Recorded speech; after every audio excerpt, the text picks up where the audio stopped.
Cryptocurrencies has been a topic of discussion on and off for quite some time. In 2021, in the last bull run, cryptocurrency became the most talked about subreddit on the discussion forum Reddit. And now, it's back again. Hello and welcome to Tech Teach. Many are familiar with Bitcoin, but few really understand it beyond being a digital currency. And even fewer knows about its alternative. So today, we'll dig a little bit deeper into what cryptocurrencies are.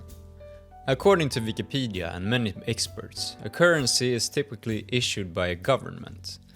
Cryptocurrencies are therefore referred to as alternative currencies.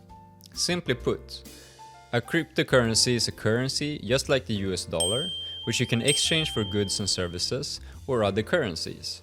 But instead of being secured by a central bank like most traditional currencies, cryptocurrencies are secured by cryptography and various types of validators within a computer network.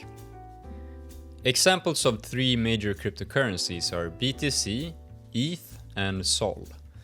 Traditional currencies like the US dollar were once backed by gold. However, since the early 1970s, the only thing backing these currencies has been that the central bank guarantees it will continue to work. One of the problems with this is that the fate for billions of people using these so-called fiat currencies are in the hands of a few. Today, there are primarily two ways to secure a cryptocurrency: through so-called proof of work, POV, or proof of stake, POS. These are so-called consensus mechanisms, meaning the methods by which computers agree or reach a consensus on which transactions are valid. Examples of proof of work currencies include Bitcoin, Litecoin, and Dogecoin. Proof of work is secure and validated by miners. You can think of it like a machine searching for gold, but instead, it's computers solving a cryptographic puzzle. Simply explained, new coins are mined by computers on the network competing to solve a puzzle.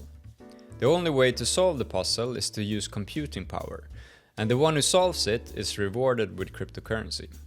These miners essentially prove, through their work, that they have invested time and money in equipment to secure the network, hence the term proof of work. The second method to secure the network and validate transactions is through proof of stake, POS. There are different types of proof of stake, but the basic idea is that you demonstrate good intentions by staking your currency instead of computing power, as in proof of work. You delegate your currency to a validator, who validates a portion of all transactions. If this validator behaves dishonestly, you may lose your staked currency.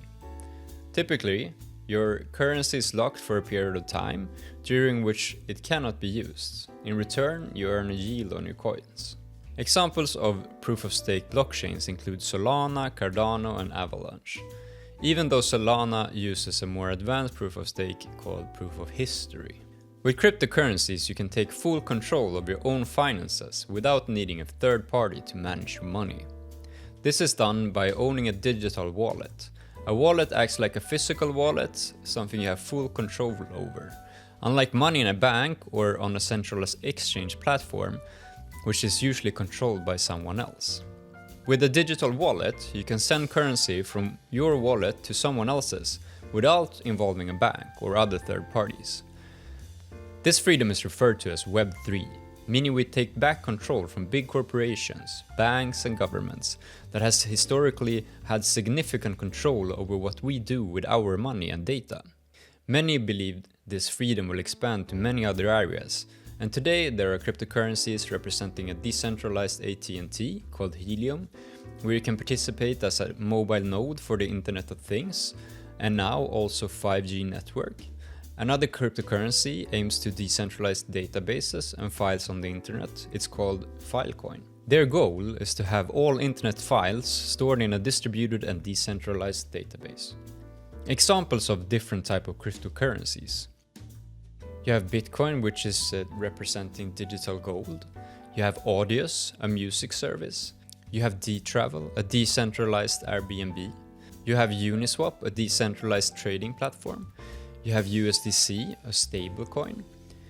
And you have Ethereum, a smart contract blockchain, which many of these previous apps are built on. In summary, a cryptocurrency can be anything from a digital payment system with an underlying blockchain like Bitcoin to the tokenization of a company, similar to a stock for a company like dTravel, the decentralized Airbnb. As you can see, there are many different types of cryptocurrencies. Right now, there are over 15,000 listed on CoinGecko.